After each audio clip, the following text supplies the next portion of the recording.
내가 진실로 속히 오리라. 마라나타. 반갑습니다. 워킹바이블 요한계시록 연구소 채널 온 것을 환영합니다. 워킹바이블 연구소장 송명돈 목사입니다.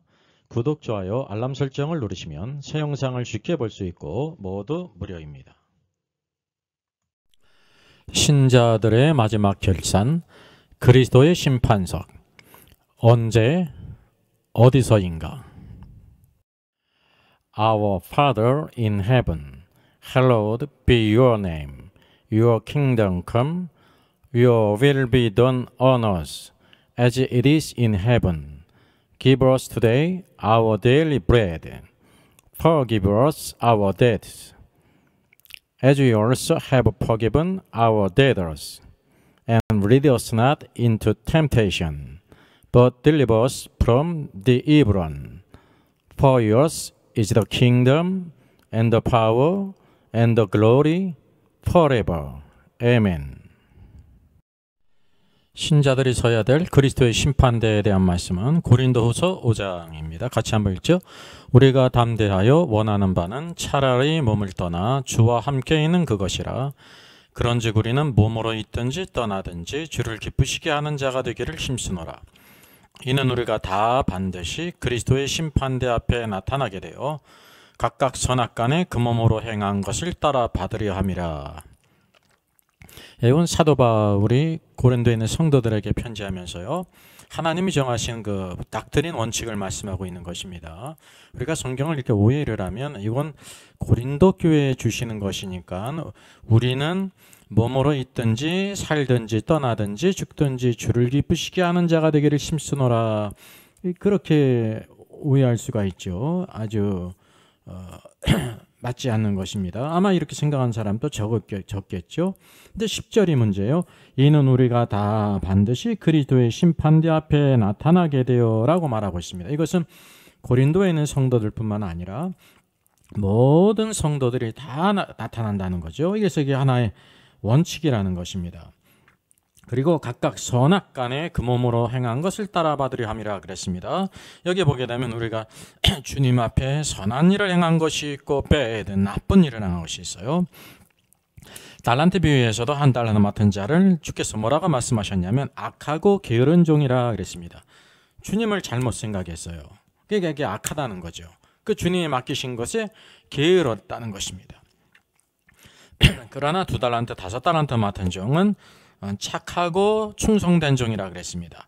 주님에 대해서 착한 마음을 가졌고 주님을 바로 알았고 그리고 충성되이 부지런히 주님을 섬겼다고 하는 사실이죠. 그래서 그의 모든 길이 달라지는 것입니다. 그래서 이 달란트 비유든지 열처녀 비유든지 이것은 다 누구에 대한 것이냐면 신자들에 대한 것이에요. 여기 불신자가 설 수가 없습니다. 이 그리스도의 심판대도 우리가 다 반드시 할 때 우리가 다 했기 때문에 이 세상 모든 사람들 신자 불신자 다라고 생각하면 그거 참 넌센스입니다. 이 우리가 다라는 것은 이 편지를 쓰고 있는 사도 바울과 이 편지를 받고 있는 고린도 성도들은 모든 성도들을 대표하는 거거든요. 동일한 위치에 있죠. 그래서 모든 성도들이 다 그리고 반드시 must예요. 한 사람도 빠짐없이 다 그리스도의 심판대 앞에 나타나게 돼서 선악간에, 그래서 선을 행한 자도 있고 이렇게 악한 일을 행한 사람도 있음을 우리가 기억해야 됩니다. 내가 낳은 자녀 잘 길렀어도요, 거기에 보게 되면 어떤 일이 있냐면 부모의 말을 잘 듣고 선한 일을 하는 자녀가 있는 반면에 부모의 말을 듣지 않고 악한 일을 하는 자녀가 있다는 것을 우리가 알지 않습니까? 그 부인할 길이 없지 않습니까? 하나님의 자녀도 마찬가지라는 거죠. 우리가 자유의지가 있는데 하나님 말씀에 순종하는지 순종하지 않는 사람도 있고 성령의 인도하심을 따라 사는 사람이 있고 그렇지 못한 사람이 있어요. 성령의 9가지 열매를 맺는 사람이 있고 성령의 9가지 열매를 맺지 못하면요 6신의 열매를 맺어요. 그래서 성경은 육신의 일은 현저하니 그러지 않습니까? 이게 육신의 열매라는 것입니다. 그래서 그 몸으로 행한 것을 따라 받으려 함이라 그랬습니다. 그래서 여기 그리스도 심판대 앞에 서는 것은 믿음의 문제가 아닙니다. 믿음으로 구원받고 구원받은 자들에게 하나님의 말씀을 주셨는데 이게 캐논이잖아요. 그 말씀을 따라 순종한 자와 순종하지 않은 자가 있으므로 행한 것을 따라 다 받는다는 사실을 우리가 꼭 기억해야 됩니다. 우리 신자들이 만약에 이것을 알지 못한다 하면 정말로 평생에 그 통탄한 일을 만난다는 사실이죠. 신앙생활을 했는데 그 목적이 무엇인지, 목표가 무엇인지를 알지 못하는 사람이 있을 수 있다고 하는 사실이죠. 그래서 이 말씀은 무엇이 오류라는 것을 지적하냐 하면 모든 성도는 다 이렇게 죽으면 즉시 거룩해져서 하늘에 있는 천국으로 올라간다라는 거는요, 이게 어거스틴이 만든 거고요. 이게 로마 카톨릭의 기초고요. 무천연설입니다. 이 무천연설을 우리들이 많은 사람들이 이것을 가지고 있지 않습니까? 우리가 그래서 성경적인 가르침은 전천연설입니다. 주님이 재림하시고 그 이후에 주님께서 하나님의 왕국 통치를 이 땅에 가져오셔서 왕노로다 세세토로 왕노로 다시리로다. 그때 바로 그리스도의 심판대 앞에서 승리한 사람들, 착하고 충성된 자들이 왕의 권세를 갖고 다스린다는 것입니다. 이게 그리스도의 심판대에 대한 말씀입니다. 그래서 이 그리스도의 심판대가 언제 있을 것인지, 어디에서 있을 건지를 우리가 포커스를 맞춰서 상고하겠습니다. 그리스도의 심판대에 대한 견해들이 있습니다. 로마 카톨릭의 견해입니다. 옆에 있는 사진이 우리가 잘 알려진 이름이죠. 어거스틴으로 알려진 아울렐리우스 아우구스티누스입니다. 로마 카톨릭의 기초를 놓은 교부죠. 여기 하나님의 도성 제20권 최후의 심판 제1주제에서 여기 이제 그리스도에 대한 심판대를 비롯한 여러 가지 심판들에 대해서 그의 견해를 밝혔습니다. 첫째 대상입니다. 산자와 죽은 자, 신자와 불신자를 불문하고요. 신자 중에 산자와 죽은 자, 불신자 가운데 살아있는 자와 죽은 자를 불문하고 모두 한 날 한 장소에서 심판한다고 말합니다. 그리고 이제 무천년설은 천년왕국이 그리스도의 초림과 재림사에 있다는 거 아닙니까? 오늘도 죽은 성도들이 하늘에서 왕노릇하고 교회가 이 땅에서 지금 왕노릇하고 있다는 것이 로마 카톨릭의 견해예요. 우리가 역사를 살펴보게 되면 로마 교황이 세상의 모든 황제들 위에 있지 않았습니까? 근데 그 시대를 보게 되면 마치 교회가 세상에서 왕노릇하는 것 같이 보일 수 있다고 하는 사실이죠. 그런데 중요한 것은 성경의 모든 말씀과 닥트린들이 그것을 우리에게 보여주고 있지 않다는 사실입니다. 그리고 또 이 천년왕국 시대가 그리스도의 초림과 재림인 사이인 이유가 사단 마귀가 예수님이 초림 때 이미 무적행에 갇혔다고 주장합니다. 근데 이것은 전혀 성경과 맞지 않는 것입니다. 이 문제를 해결하지 못했음에도 불구하고 무천연설을 주장하는 것은 잘못된 거죠. 그리고 중요한 것은 로마 카톨릭의 이런 견해들을 우리 이제 종교 개혁의 후예들인 많은 사람들이 무천연설을 오늘도 이렇게 또 따르지 않습니까? 이것이 오늘날 문제라는 사실이에요. 최후의 심판에서 비로소 이제 선인과 악인이 구별된다고 말합니다. 워킹 바이블에서는 이렇게 이 모든 것을 이제 분별해요.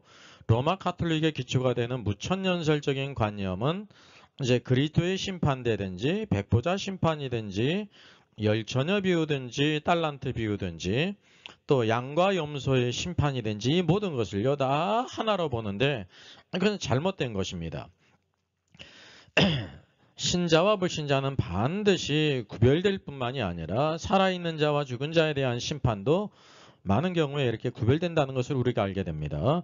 제가 쓴 그 구원 탈락인가 거짓인가 신자인가라는 책의 그 심판에 대한 부분 많은 부분을 차지하고 있는데 자세히 알기를 원하는 분들은 이것을 이제 참조하면 되겠습니다.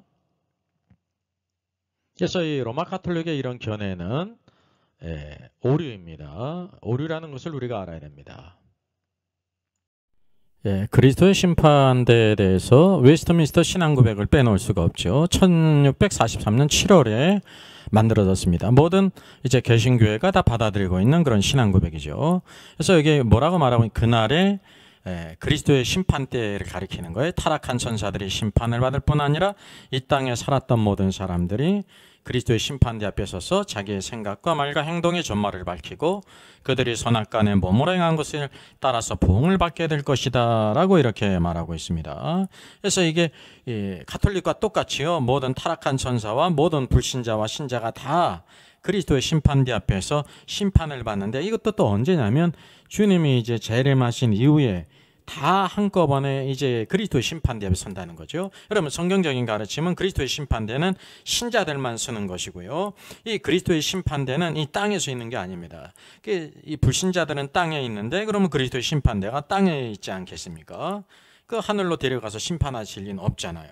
이게 잘못된 것입니다. 무천년설 관점, 로마 가톨릭의 관점은 성경적이지가 않습니다. 그래서 우리가 이것을 성경을 통해서 하나하나 우리가 그 실체를 보게 될 때 온전한 그 닥트린을 보게 되는 것입니다. 예, 그리스도의 심판 때와 무천년설, 가톨릭과 또 대다수의 그 개신교에서 무천년설을 이렇게 믿고 있잖아요. 이것이 어떤 관계에 있는지를 표를 통해서 한번 보겠습니다. 이 표가 바로 무천년설적인 관점을 보여주는 표입니다. 이제 구약 시대가 있고요. 예수님께서 이 땅에 초림 오셨죠. 그리고 십자가에 죽으시고 부활하시고 승천하셔서 구속의 역사를 이루셨어요. 그래서 이 무천년설은 바로 이 예수님의 초림 때부터 재림 때까지를 천년왕국이라고 그래요. 이 교회 시대인데 천년왕국, 주님이 이 땅을 통치하고 있다는 거예요. 평화의 시대라는 거예요. 이게 평화의 시대가 되기 위해서는 마귀의 문제를, 사단의 문제를 처리해야 되지 않습니까? 그래서 이 사단이 주님의 초림 때부터 무적행에 감금됐다고 말합니다. 이 계시록 20장이 바로 예수님의 구속의 역사를 통해서 이루어졌다고 이렇게 시점을 맞추고 있다고 하는 사실이죠. 그래서 무천년설은 주님이 이제 재림하실 때 바로 최후의 심판이 있는데, 그때 사단도, 타락한 천사들도 심판하지 않습니까? 여기 살아있는 자나 또 죽은 자나 신자나 불신자나 다 이 최후의 심판, 백보자 심판, 그리스도의 심판석, 이거를 동일하게 보고 있죠. 이때 바로 심판한다는 것이에요. 그래서 무천년설은 특별히 그러기 때문에 이제 예수님 초림 때부터 재림 때까지가 천년왕국이기 때문에 이 땅에서는 이제 교회가 왕노릇하고 있잖아요.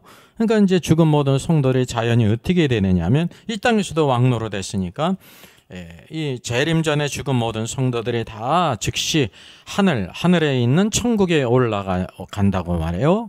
그리고 하늘에 올라가야 되니까 어떻게 되냐면 완전히 거룩하게 변화가 돼서 하늘에 올라갔다고 그렇게 말합니다.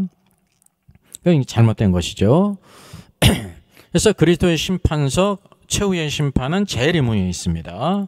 재림 후에 있고 최후의 심판 후에는 새하늘과 새 땅, 이제 새 예루살렘 영원으로 간다는 거죠. 그리고 더 중요한 것은 바로 뭐냐면 그리스도의 심판석이든지 백보자 심판을 동일한 것으로 보지 않습니까? 왜냐하면 재림 후에 심판이 딱 한 번 있으니까 대상이 신자든지 불신자든지 살아있는 자든지 죽은 자든지 심지어 사단과 타락한 천사단 모든 것들, 그러니까 자유의지를 가진 모든 것들을 다 심판한다고 말하는 것입니다. 그리스도께서 여기 그리스도의 심판대가 있다고 하면, 심판석이 있으면 그럼 어떻게 해야 되는 것입니까? 이 땅에 이제 불신자들은 땅에 있잖아요. 그러면 땅에 있는 불신자가 뭐 공중에 올라가야 합니까? 공중에 올라가진 않겠죠. 그러니까 이제 죽은 성도들이 하늘에 있다가 이제 공중으로 내려오죠. 그리고 또 이제 공중으로 내려왔다가 또 땅으로 내려와야 되지 않습니까? 같이 심판하니까. 왜? 불신자들이 다 땅에 있지 않습니까? 그래서 이 죽음 후 거룩해져서 천국에 있는 성도들, 또 땅에 있는 성도들, 또 심지어 산자와 죽은 모든 불신자와 사단과 타락한 천사들이 한자리에서 이렇게 심판을 받는다는 것은 뭔가 맞지가 않는다고 하는 사실을 우리가 알게 됩니다. 그게 전혀 맞지를 않게 돼요. 그래서 이 천년설이라는 것은 하나의 신학이지만 이 전 시대의 성격을 아주 이렇게 규정해버리는 중요한 것이기 때문에, 지금이 천년왕국인지 주님이 재림 후에 천년왕국이든지 이 모든 시대를 이렇게 정리하지 않습니까? 지금이 천년왕국이라 하면 사단은 무적행에 있는 거잖아요. 악한 자가 역사하지 못해요. 교회가 왕노릇하고 이 땅은 평화의 시대라는 것입니다. 이 모든 것을 다 보게 될 때 절대 그렇지가 않다는 사실이죠. 무천년설을 주장하는 분들도, 학자들도 사단의 무정에 갇히고 귀신들도 무정에 갇혀야 되는데 사단이 역사하고 있는 게 보이잖아요. 성경에도 귀신들의 역사가 있지 않습니까? 계속적으로. 그러니까 그렇게 이상하다 하면서 이것을 주장하는 것은 크게 잘못됐다는 사실입니다. 그래서 이 그리스도의 심판석과 백보자 심판을 하나로 보면서 이제 모든 자들, 신자, 불신자, 타락한 천사까지 한 번에 이렇게 심판한다는 것은 많은 것에 있어서 이와 같이 자연스럽지가 않고 문제가 있어 보이는 것을 우리가 알게 됩니다. 그럼 전천년설이 보여주고 있는 오늘도 시대를 한번 구분해 보겠습니다. 예수님께서 이 땅에 오셨죠. 십자가에 죽으시고 부활 승천하셨죠. 구속의 역사를 이루셨어요. 그래서 땅 끝까지 복음을 증거하라 그랬죠. 제가 올 때까지. 그래서 이때가 교회 시대, 은혜의 시대예요. 이때는 누구든지 다 이제 복음을 전해서 예수 그리스도를 믿으면 하나님의 자녀가 되고 구원을 받는다는 사실이죠. 그래서 마지막에는 대환란이 있죠. 이건 뭐 지금 중요하지 않습니다. 그리고 주님이 대환란 끝에 주님의 재림 있지 않습니까? 재림 전에는 반드시 멸망의 아들이 나타나기 전에는 주의 오심이 없다 그랬습니다. 이게 확연한 이게 그러니까 하나의 그 증거라는 사실입니다. 재림이 있은 후에 바로 천년왕국이 있는 것입니다. 이 땅에 주님께서 하나님의 왕국 통치를 가져오셔서 세상 모든 나라 왕국을 다 우리 주와 그리스도의 왕국이 되어서 세세토록 왕노릇하는 것이 현재가 아니라 주님의 재림 후가 전천년설이라는 거예요. 그래서 전천년설은 주님의 재림이 있은 후에 이 땅에 1000년 동안 실제적으로 주님께서 통치가 있다 그러는 것입니다. 그래서 아담의 죄로 말미암아 타락하고 저주받은 온 땅과 온 우주가 두 번째 아담이신 그리스도께서 구속의 역사를 이루시고 왕권을 가져오실 때 완전히 회복되는 때가 바로 천년왕국입니다. 이사야서에서 그래서 천년왕국에 대해서 많은 것들을 이렇게 예언했죠. 이때가 바로 천년왕국이에요. 그래서 이게 계시록 11장 15절의 중요한 말씀이죠. 세상 나라가 세상 왕국이 우리 주와 그리스도의 왕국이 되어 그가 세세토록 왕노로 다시리로다는 것이 바로 무엇이냐면 주님의 재림 후에 이 땅에서 있을 1000년 동안이라는 것을 우리가 알게 되죠. 그래서 재림 후에 마귀가 무적행에 감금되는 것입니다. 무적행에 감금돼요. 적그리스도 불못에 들어가고 1000년 동안 이렇게 지난 다음에 1000년 후에 마귀가 잠시 놓이죠. 그가 빠져나온 것이 아니라 하나님의 주권 가운데 그가 놓이는데 이 땅의 수많은 사람들을 다 미혹해서 곶감하고 미혹해서 그들이 다 심판받은 후에 최후의 심판이 백보자 심판이에요. 백보자 심판에는 누가 심판받는 거냐면 이제 사단이 불못에 이제 아주 들어가고요.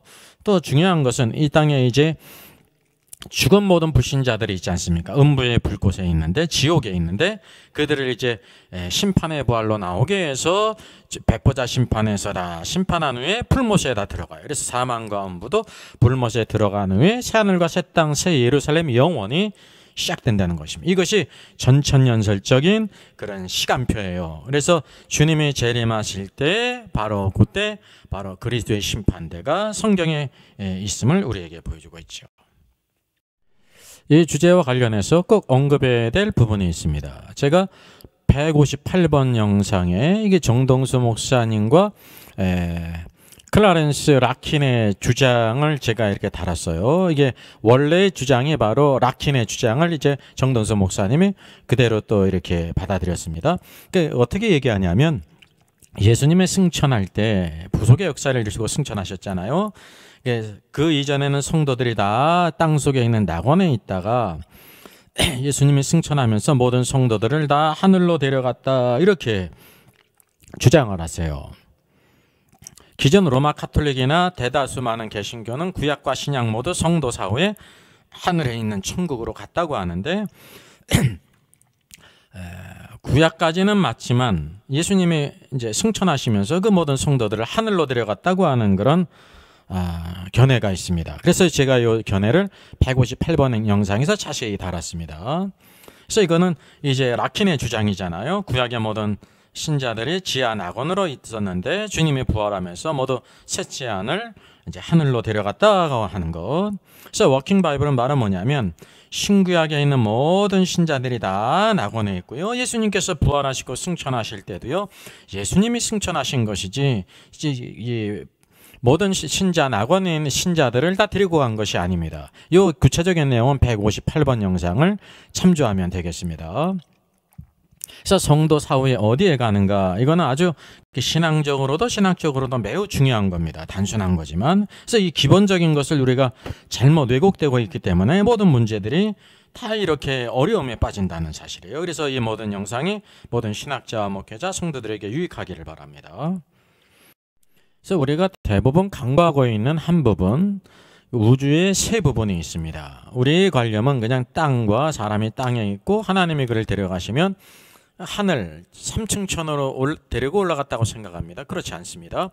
빌립보서에 나타난 우주의 세 부분이 있어요. 같이 한번 읽어볼까요? 중요한 말씀이죠. 빌립보서 2장입니다. 이러므로 하나님이 그를 지극히 높여 모든 이름에 뛰어난 이름을 주사, 그리스도에 대한 것입니다. 그래서 그리스도의 비하 낮아지심과 십자가 죽기까지 순종하게 될 때 그를 지극히 높였다는 거죠. 그래서 10절, 하늘에 있는 자들과 땅에 있는 자들과 땅 아래에 있는 자들로 모든 무릎을 예수의 이름에 꿇게 하시고 라고 말하고 있습니다. 여기 리모니가 of things in heaven이고요. 또 가운데는 땅에 있는 자들 in us고요. 셋째는 under the earth예요. 이 세 부분이 있다는 사실입니다. 모든 무릎을 예수의 이름에 꿇는다는 것은 누구에 대한 것입니까? 이건 뭐냐면 돌이나 나무나 그것이 아니라 자유의지를 가진 인격체를 가리키는 것입니다. 여러분 이거 꼭 기억해야 되는 것입니다. 자유의지를 가진 인격체가 있어요. 자유의지를 가진 인격체는 누구 있을까요? 천사들이 있고 사람이 있는 것입니다. 그럼 여기 하늘에 있는 자들이라 이렇게 말하는데, 하늘에 있는 자들, 하늘에 있는 자들이 누가 있습니까? 천사들이 있다고 하는 사실입니다. 하늘에 있는 천사들도 다 그 무릎을 예수의 이름에 꿇게 하세요. 하나님께서 그 이름을 가장 지극히 높이셨기 때문에 하늘에 있는 자들은 천사입니다. 둘째는 땅에 있는 자들이 있습니다. 땅에서 언어스죠. 땅에 있는 자들, 땅에 있는 자들이 있습니다. 땅에는 누가 있냐면 사람들이 있는데 살아있는 사람들이 있죠. 그래서 땅에 있는 자들이에요. 또 셋째는 누가 있냐면 땅 아래에 있는 자들이 있습니다. 여러분 땅 아래에 있는 자들이 있어요. 땅 아래에 누가 있다는 것입니까? 죽은 사람들은 모두 땅 아래에 있다는 것을 성경이 우리에게 보여주고 있다는 것이죠. 우리가 이것을 늘 간과하고 있다는 사실입니다. 이것을 잘 알지 못하죠. 오리무중이죠. 그래서 엘리야든지 에녹 하나님께서 데려가셨기 때문에, 하나님은 하늘에 계시기 때문에 하늘로 데리고 올라갔다고 그렇게 성급한 판단을 하게 된다는 것입니다. 우리가 성경의 구체적인 예를 통해서 한번 이 문제를 간단히 다뤄보겠습니다. 여러분 십자가 앞에 구원받은 강도가 있죠. 구원받은 강도는 사후에 어디에 갔을까요? 가톨릭처럼 또 개신교에서 대다수 신학자들이 얘기하듯이 모든 성도들은 구원받은 자는 다 이렇게 이제 하늘에 있는 천국으로 갔느냐, 이 문제를 이 사례를 통해서 알게 되는 것입니다. 이 강도는 십자가 위에서 예수님을 믿고 영접했죠. 예수여, 당신의 나라가 임하실 때 나를 기억하소서. 이 얼마나 위대한 신앙 고백입니까? 예수님이 막 영광 받을 때 주님을 믿은 게 아니라 비참하게 참혹하게 십자가형에 매달려 가지고 이와 같이 모든 사람이 볼 때 실패자라 보일 때 주님을 믿었을 뿐만 아니라 바로 예수님의 나라 그리스도의 왕국이 임하실 것을 믿었다는 거예요. 그래서 주님께서 뭐라고 말씀하셨습니까? 놀라운 말씀이죠. 오늘 내가 나와 함께 낙원에 있으리라 그랬습니다. 십자가 옆에 강도는 죽은 후에 예수님과 함께 어디에 갔어요? 낙원에 갔다는 것입니다. 물론 로마 가톨릭 무천연설은 이 낙원을 어디라고 말하냐면 낙원이 곧 천국이라, 셋째 하늘 3층 천이라 이렇게 말하잖아요. 사도 바울이 3층 천에도 갔고 낙원에 갔는데 그건 동일한 곳이다 그렇게 말하잖아요. 이게 동일한 것인지 즉시 우리가 성경을 쭉 QST하면 즉시 알 수가 있습니다. 어려운 일이 아닙니다. 마태복음 12장에 보게 되면 예수님께서 표적을 구하는 자들에게 이렇게 말씀했어요. 이제 바리새인들이 표적을 구했죠. 기적적인 것을 구했잖아요. 주님이 뭐라고 말씀하세요? 착하고 충성된 세대가 표적을 구하나 그랬어요? 아니에요. 악하고 음란한 세대가 표적을 구하나. 선지자 요나의 표적밖에는 보일 표적이 없다 그랬어요. 여러분 선지자 요나의 그 사적을 우리가 알잖아요. 놀라운 일들을 40절에 직접 주님이 말씀하시지 않습니까? 요나가 밤낮 사흘 동안 큰 물고기 뱃속에 있었던 것 같이라고 말씀하세요. 그 어떤 사람들은 요나가 밤낮 사흘 동안 물고기 뱃속에 있던 건 실제로 있었던 것이 아니라 그냥 요나가 소설을 쓴 거다, 픽션이다 그렇게 말하는데 큰 오해예요. 어떻게 우리가 그렇게 오해할 수 있습니까? 단순히 말입니다. 여기 40절 보게 되면 주님께서 실제로 요나가 밤낮 사흘 동안 큰 물고기 뱃속에 있지 않았느냐 그랬던 것처럼 말씀하시잖아요. 인자도 밤낮 사흘 동안 땅속에 있으리라 그랬어요. 그래서 요나는 바로 예수님께서 사흘 동안 십자가 죽으셨다가 사흘 동안 땅속에 있다가 부활할 것을 물고기 뱃속에 들어감으로 이렇게 그래서 표적입니다. 표적은 기적 플러스 알파라는 겁니다. 그게 분명히 기적적인 일인데 기적이 이로 끝나는 게 아니라 예수님께서 장차 어떤 분인지를 우리에게 이렇게 보여주셨다는 거예요. 플러스 알파가 있어요. 예수님과 연관이 있다고 하는 사실이죠. 여기 예수님께서 십자가 달려 돌아가시고 어디에 있으리라고 말씀하십니까? 인자이신 예수님께서 밤낮 사흘 동안 땅속에 있으리라 그랬단 말이죠. 예수님이요 십자가 죽으신 후에 하늘에 있는 천국에 가신 것이 아니에요. 여기 내가 나와 함께 낙원에 있으리라 그러지 않았습니까? 여기 십자가 앞에 구원받은 강도도 어디에 갔습니까? 낙원이 땅속에 있거든요. 주님과 같이 땅속에 있었다는 거예요. 낙원에. 그래서 여기 우리가 보게 되면 이 땅속이라는 것이요 킹제임스 성경이나 NIV 성경 동일하게 in the heart of the earth 그랬어요. 땅의 심장부, 중심부라는 겁니다. 땅의 심장부, 중심부에 이 낙원이 있다는 거예요. 우리 인간이 거기를 들어갈 수도 없죠. 하나님이 만드신 파라다이스가 바로 이 지구의 중심부에 있다는 거예요. 헬라어는 호카르디아 호게입니다. 동일합니다. 땅의 중심부라는 거죠. 그러니까 예수님께서 십자가 죽으신 후에 땅속의 음부의 낙원에 가셨고, 그러니까 오늘과 우리가 잘못 착각하고 있듯이 구원받은 강도가 하늘에 있는 낙원에 갔다고 생각하잖아요. 그것은 착각이라는 것입니다. 로마 가톨릭의 가르침이에요. 성경은 우리에게 그렇게 말씀하고 있지 않다고 하는 사실이죠.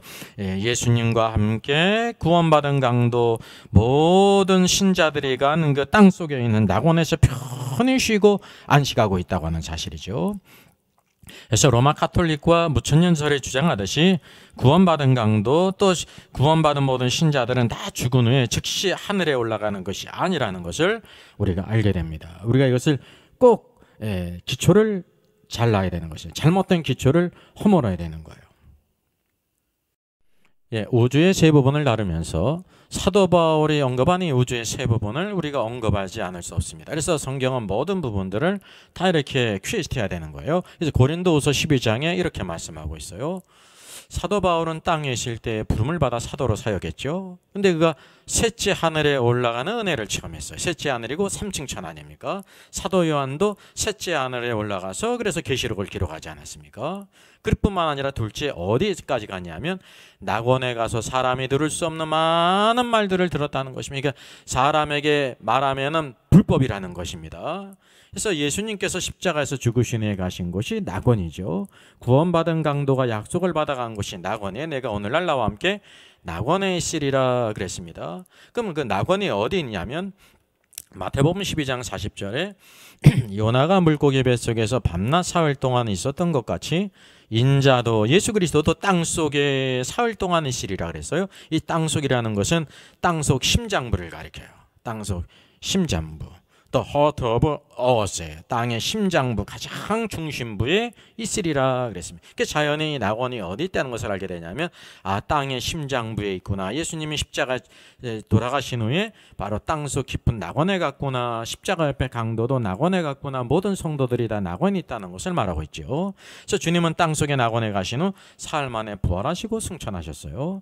신자들은 모두 다 제레미야 때 부활을 때를 기다리면서 낙원에서 안식하며 위로하고 있다는 사실이죠. 그래서 여기 하늘 위에나 하늘 위에 천사들이 있죠. 또 땅 위에는 사람들이 살아 있어요. 땅 아래에는 사람 죽은 모든 신자들도 있고 불신자들이 따로따로 구별되어 있죠. 그래서 여기 바울이 현재 있습니다. 어디에 있습니까? 땅 위에 살아 있잖아요. 그래서 이런 3층 천에 올라가는 은혜를 체험했습니까? 낙원에도 가는 체험을 했어요. 낙원은 땅 아래에 있고요. 셋째 하늘 3층 천은 바로 하나님에 계시는 그 3층 천이죠. 그래서 여기 에녹이나 엘리야든지 모두 하나님에 의해서 이렇게 데려감을 당한 것입니다. 그럼 데려감을 당했다고 할 때 어디로 간 것일까요? 둘째 둘째 하늘 우주일까요? 첫째 하늘 대기권일까요? 분명히 하늘로 올라갔어요. 그 하늘로 올라간 것은 비행기가 이륙해서 하늘에 올라간 것처럼 이 엘리야도 하늘로 올라간 거예요. 거기 뭐냐면 첫째 하늘 대기권 높은 곳까지 올라갔을 것입니다. 그리고 그 목적지가 어디냐면 이와 같이 죽어서 갈 수 있는 낙원에 그 에녹이나 엘리야는 죽지 않고 이 낙원에 갔다는 것입니다. 오늘도 우리가 성경에서 이러한 그 닥트린을 우리에게 온전히 보여주고 있다는 사실을 알아야 합니다.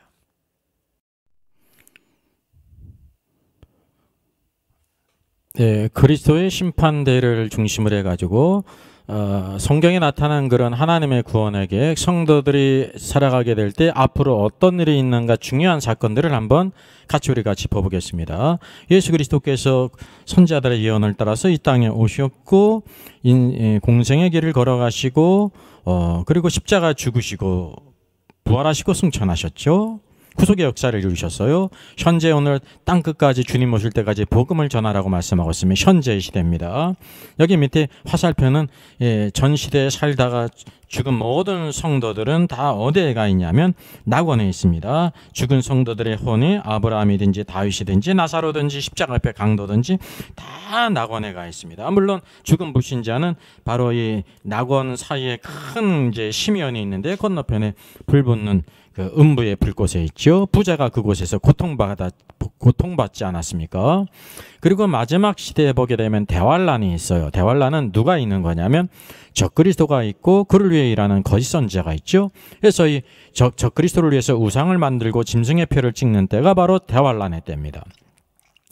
대환란 후에 바로 주님의 재림이 있죠.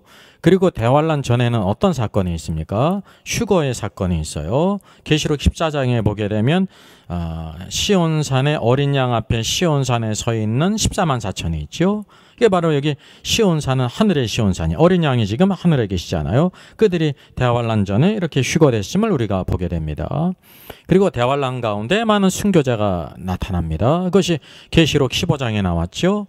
순교자들이 바로 유리바다 불 섞인 유리바다에 거서 하나님을 찬양하는 것은 바로 무엇이냐면 그들이 이 땅에서 짐승의 수를 이긴 것은 순교를 당해서 이렇게 부활했고 휴거함으로 말미암아 하나님 보좌 앞에 있는 불 섞인 유리바닷가에 서서 하나님을 찬양하는 것입니다. 이게 순교자들의 휴거가 여기에 있는 것입니다. 그것이 15장에 있고요. 또 중요한 사건은 바로 무엇이냐면 이 땅에 먼저 이제 죽은 모든 성도들이 있잖아요. 낙원에 있죠. 그럼 주님이 재림하시기 전에 어떤 일이 있습니까? 먼저 첫 번째 죽은 성도들 가운데 부활이 있어요. 죽은 성도들이 먼저 부활할 것을 말씀했죠. 그리고 또 중요한 것은 주님이 재림할 때 이 땅에 살아남아 있는 성도들이 있습니다. 그들이 어떻게 합니까? 그들은 다시 부활할 필요가 없죠. 살아있기 때문에 성도들이 휴거됩니다. 공중으로 구름 속으로 끌어올려 주와 함께 있게 하겠다 이렇게 말씀하고 있지 않습니까? 그래서 먼저 부활하고 그리고 성도들과 함께 같이 휴거된다는 것을 우리가 데살로니가전서 4장에서 보게 되는 것입니다. 그리고 또 하나 덧붙이자고 하면 중요한 것은 그럼 누가 빠졌냐면 예수 그리스도께서 이 땅에 오시기 전에 죽은 모든 성도들이 있는데 여기 계시록 14장에 있는 어린 양 앞에 시온산에 서 있는 14만 4천은 살아있는 성도들 가운데 휴거된 사람이에요.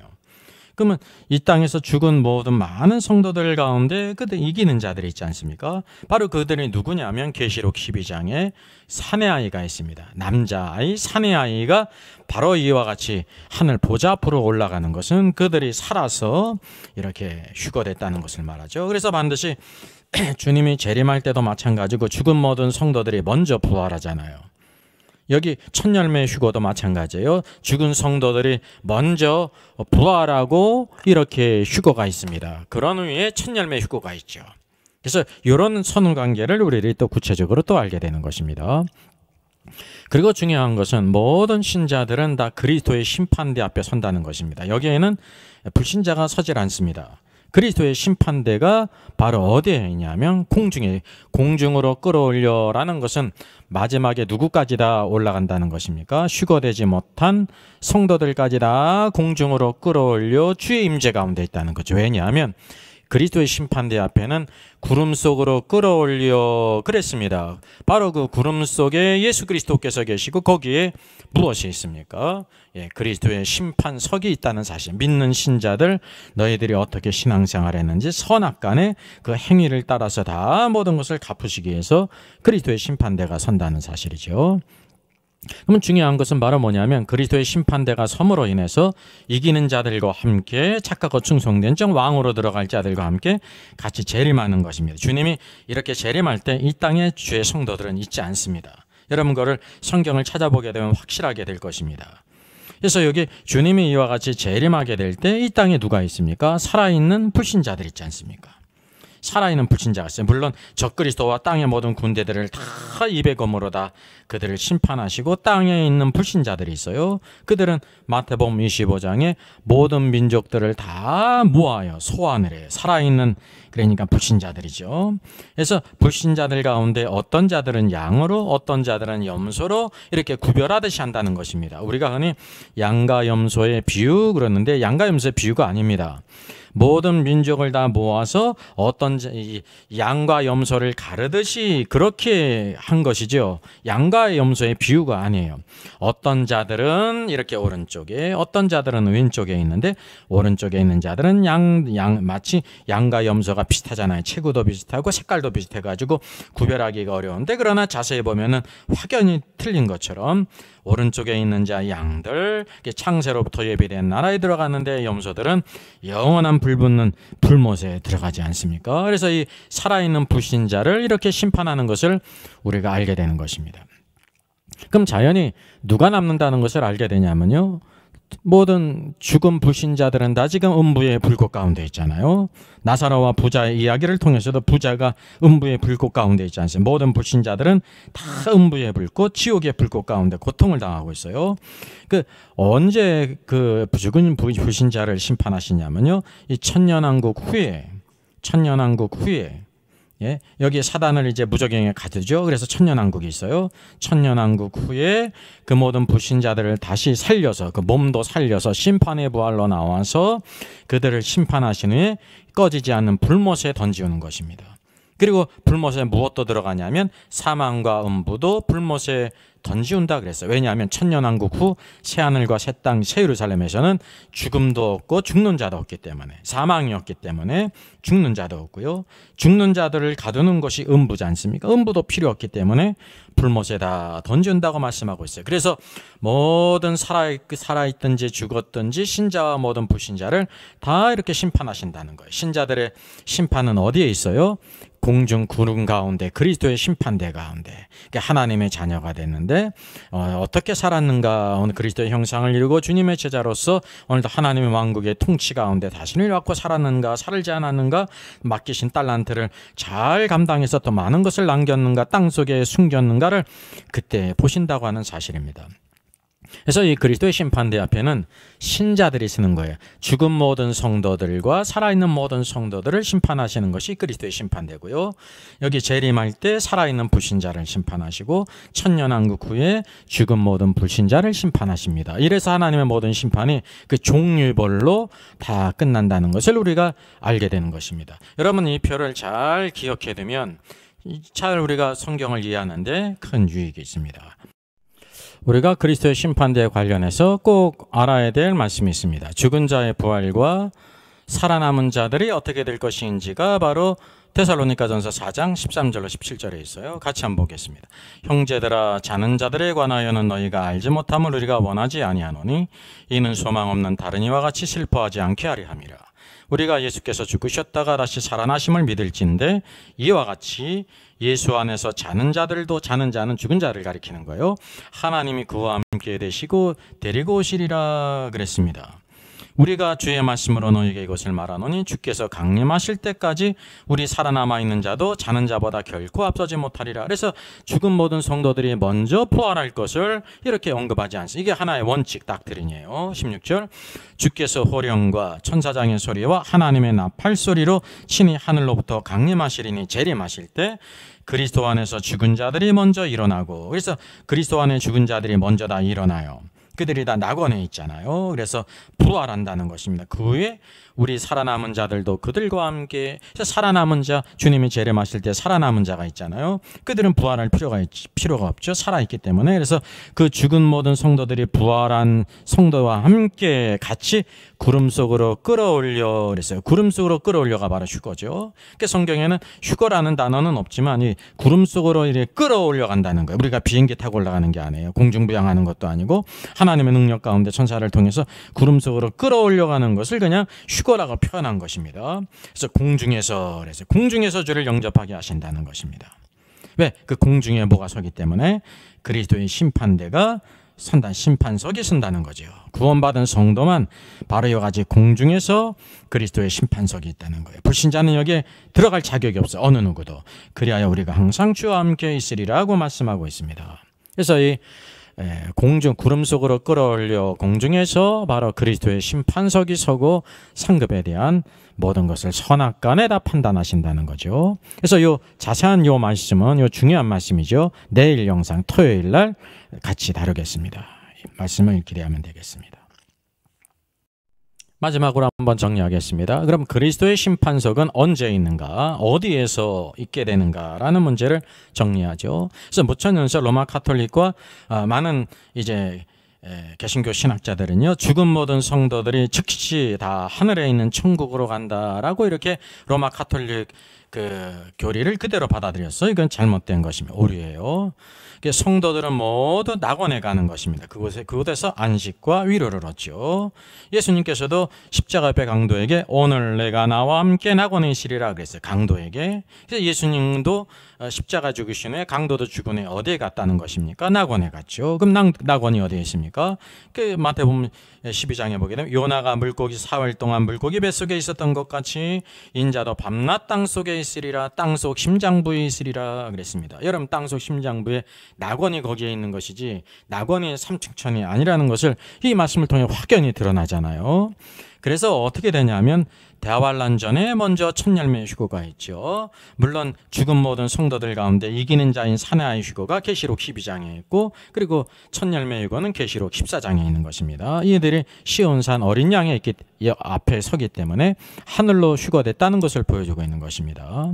그리고 죽은 성도들이 먼저 부활해요. 주님이 재림하셨을 때 죽은 성도들이 먼저 부활하고, 그리고 살아있는 성도와 함께 구름 속 공중으로 끌어올려져서 그곳에 바로 그리스도의 심판석이 있어요. 성도들은 다 그 자리에 서는 것입니다. 그래서 선악간에 그 모든 것을 행위를 따라서 다 갚으신 후에 주의 이기는 성도들과 함께 이 땅에 내려와서 마태복음 25장에 양과 염소들 있잖아요. 모든 민족을 살아있는 불신자를 다 불러 모아서 그들을 심판하는데 양과 염소를 이렇게 나누는 듯이 심판하신 후에 이 땅에 1000년 동안 주님의 하나님의 왕국 통치를 온 세상 왕국에 가져오셔서 모든 것을 회복한다는 사실이죠. 오늘도 우리 영광의 오늘 소망이 여기있습니다. 오늘도 모든 신자들의 그 결산이 어디에 있냐면 그리스도의 심판석에서 있다는 사실을 꼭 기억하면서 우리가 날마다 나를 위해 죽으시고 나를 위해 살아나시고 나를 위해 다시 오실 주님을 위해서 말씀을 따라 성령을 따라 온전히 믿음으로 살아 승리하고 믿음의 선한 싸움을 싸워 승리하는 저 여러분 되기를 주의 이름으로 부탁드리겠습니다.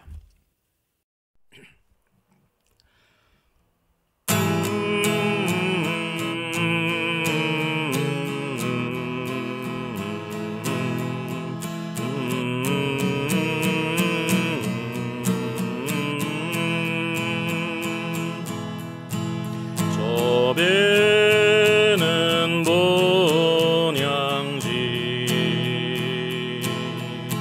날마다 가까워 내 갈 길 멀지 않으니 전보다 가깝다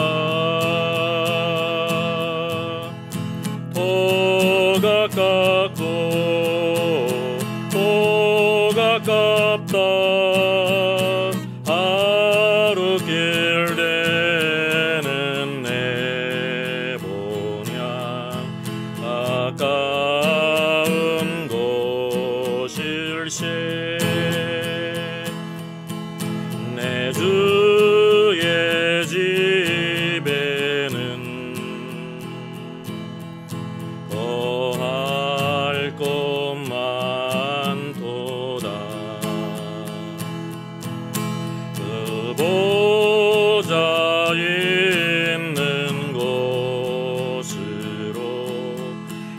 가까이 갑니다. 더 가깝고 더 가깝다. 하루 길 되는 내 본향 가까운 곳일세. 내 생명 끝날에 십자가 벗고서 나 멸류관을 쓸 때가 가깝게 되었네. 더 가깝고 더 가깝다. 하루 길 되는 내 본향 가까운 곳일세. 내 삶의 끝날에 분명히 모르니 내 주 여길 가가도록 늘 함께 하소서. 더 가깝고 더 가깝다. 하루 길 되는 내 본향 가까운 곳일세.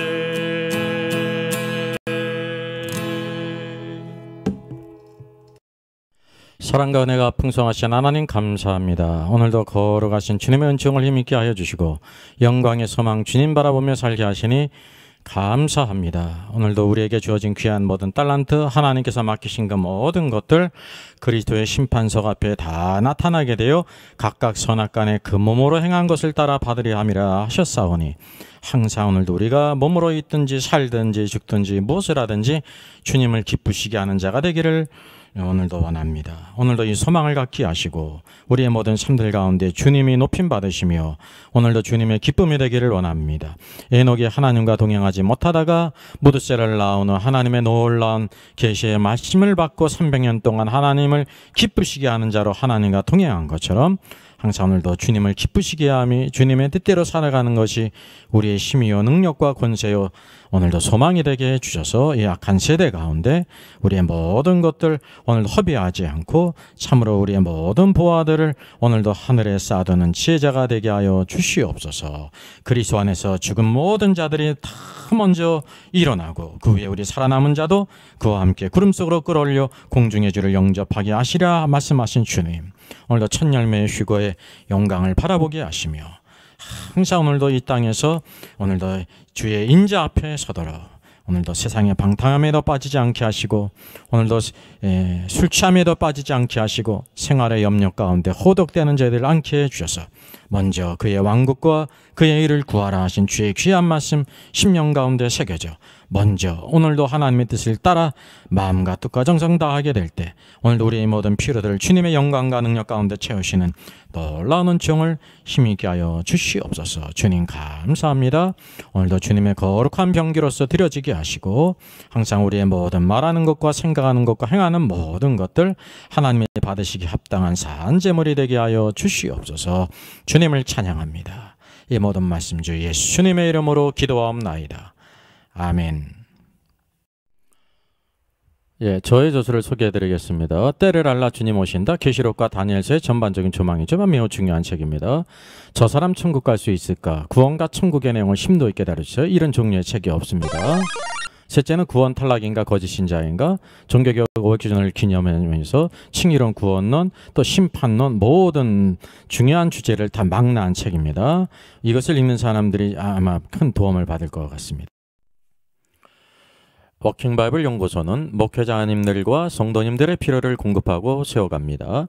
구독, 좋아요를 누르시면 새 영상을 쉽게 시청할 수 있고 모든 무료임을 알려드립니다. 감사합니다.